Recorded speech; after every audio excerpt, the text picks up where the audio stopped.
In today's video, I thought we would go back to the live track analysis of the ACX crystal in the moments prior to and after its alleged accidental collision with the USS Fitzgerald.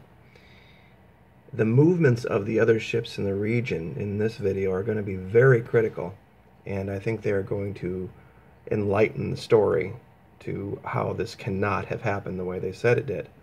Now, there is the ACX crystal. I haven't started the motion yet.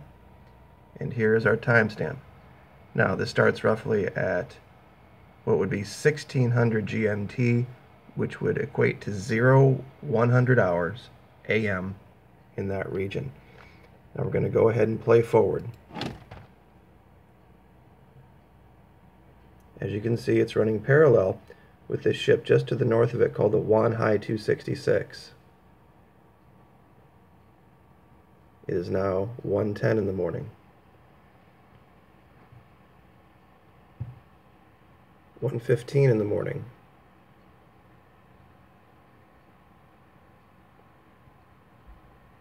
Now, it is now 1:20 in the morning. According to the captain, Ronald Advincula, in his statement, he said at 1:20 he attempted to steer hard right to avoid the USS Fitzgerald, but inevitably collided with his vessel at 0130. Now, as I said, it is now 0120, and what we have just observed is a gentle turn to port, still running parallel with the Maquis. Now we're going to go forward some more.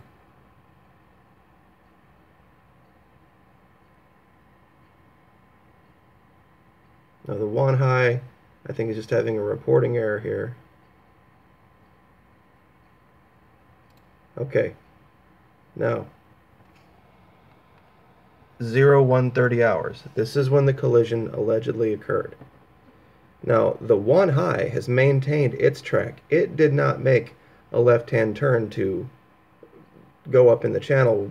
Earlier in the investigation, it had been alleged that the ACX crystal here was on autopilot and was just making a course correction to stay in the channel. Well, we don't see that from the Maquis, because as you can see, they move much closer to each other. So 0130, here is when the collision allegedly occurs. Now I want to show you some things about the other ships here when I play this forward.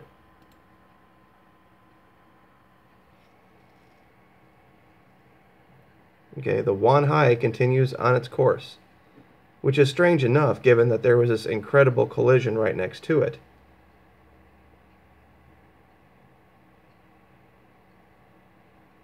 And now we can see them back on, and now here it is 15 minutes after the collision. The Maquis hasn't reacted at all. The ACX crystal is reaccelerated away from the accident. This is allegedly where the accident occurred. The accident was so violent that it turned his, speaking of Ronald Advincula, his ship from an easterly bearing to a southerly bearing, and then the ship corrects all the way over here. Now remember, this isn't autopilot, because the man said that he was in manual control of the vessel when all of this occurred in his statement. And as you can see here, these are manual turns. This isn't autopilot doing this. But there's something else I'm going to show you here that really I missed in the first couple of analyses in this. Okay, now he keeps going forward. It is now 150. Okay, now there's a couple other boats that are going to come into play here. They zoom out this track. But, okay. Very shortly we see this little ship here, and I can't make it out, but I think it is called the Kehoe or the Miho or something like that. M-I-H-O. Okay, that appears very shortly here at the 202 mark. Okay, now it is roughly right where this collision allegedly occurs. And when you see on the return track, when the ACX crystal comes back, it comes back around behind where this allegedly occurred. This ship would have easily been in visual distance and had the ability to render assistance to the USS Fitzgerald, but it does nothing. There's also this ship over here, the K-250, I think it is. And if you watch its track, it takes it right through the region as well. And nothing. Absolutely no deviation in course, no reporting to the Coast Guard that there's been any kind of an event here at 1:30. Allegedly, right here in this region, there's a 500-foot Navy destroyer that's had this giant impact with a container ship taken on water.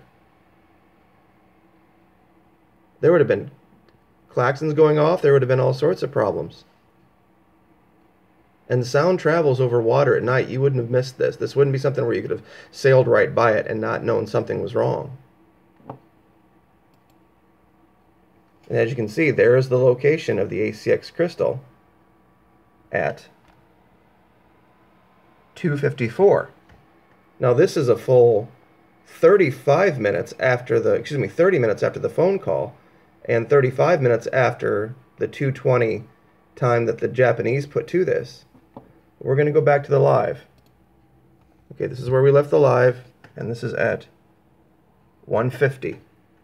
Now watch this.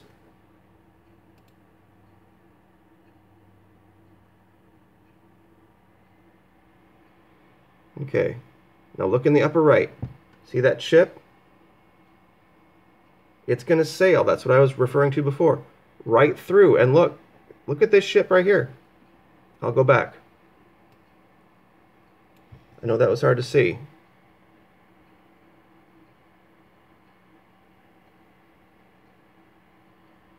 Okay, now look over here.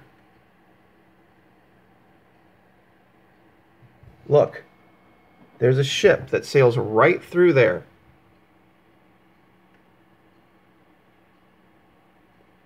In the live, it only blinks to that section for one little bit. But this ship here, right in front of it,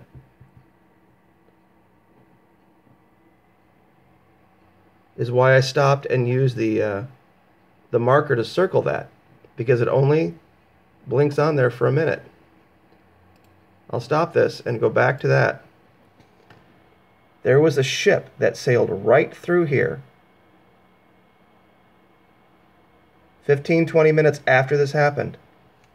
And there was another ship that was ahead of the crystal on its return trip that sailed right through here as well. And neither one of them reported any kind of an incident whatsoever.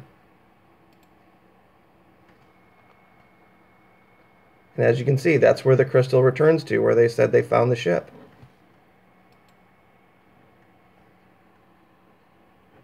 I'm going to back this up one more time and see if I can capture it for you. Okay, there it is. Here's the Maquis bridge. This ship doesn't move. It just, the crystal does a loop around it. But there's this ship. Its track takes it through there. And it was a little bit before this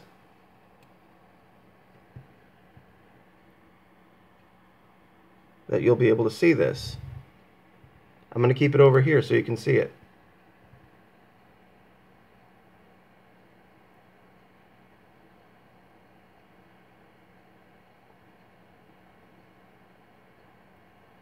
There it is. Look.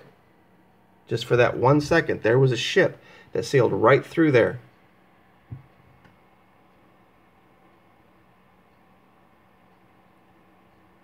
And as you can see, here's this magical it only took 8 minutes at 9 knots for the ACX crystal to do a full 180-degree turn, dropping all the way down from 15 knots. Now, this is an important time too. Stop. There we go. This is the 2:20 time. Okay? This is when the ACX crystal said they collided. This was the initial reporting of the time. They made the phone call at 2:25, said it had just happened. This is where the Japanese Coast Guard got their 2:20 time, but this is where the Crystal was at 2:20. Not anywhere near where this was alleged to have occurred. And we'll play it forward, and we'll show you how long it takes them.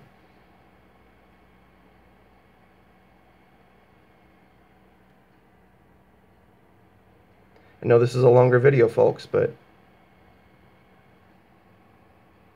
And there's another ship. I didn't even see that. Look at this ship up here. Sailing along like everything's perfectly fine, no problems. Its track took it right through here. So there's 3 ships that sailed right through and or around or over, literally, the USS Fitzgerald after it had been hit by the ACX Crystal. And none of them stop. None of them report anything. Nobody calls the Coast Guard. Nothing. Remember, the initial report was that the ACX Crystal Philippine crew called the Coast Guard at Japanese Coast Guard at 2:25 when it was way back behind this. But none of these other ships say a word.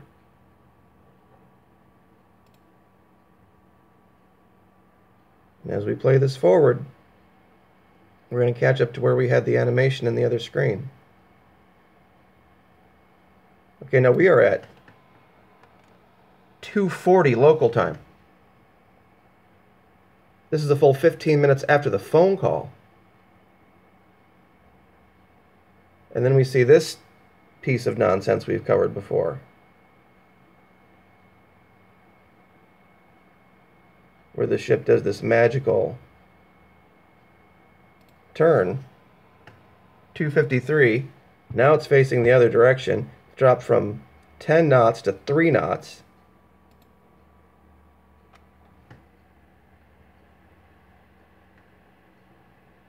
And then does this weird curly Q motion thing. It doesn't stop. It doesn't look like it's attempting to render aid of any kind.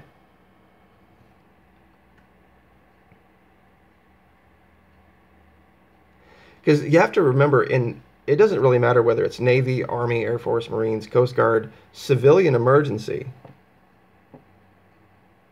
One of the first natural reactions you would have would be to call someone for help, to report what's happened. And multiple sources have said that even if there had been an EMP or if there had been flooding in the radio room, just about everybody had cell phones. They were only 10 miles offshore. And on top of that, they had these Iridium sat phones that reportedly were working and having to be used to communicate on board and back to shore. So that the Navy didn't know about this for 15 minutes is just almost completely unbelievable. And as close as those other ships were that we showed, I'll go back to it. You know, we had a ship that was, I mean, right on top of this accident, and another one that literally transited right over where this allegedly occurred at 0130 and did nothing and reported nothing. So, anyway, it's just getting stranger and stranger and stranger. It is way past 30 days now and not a word from the Navy.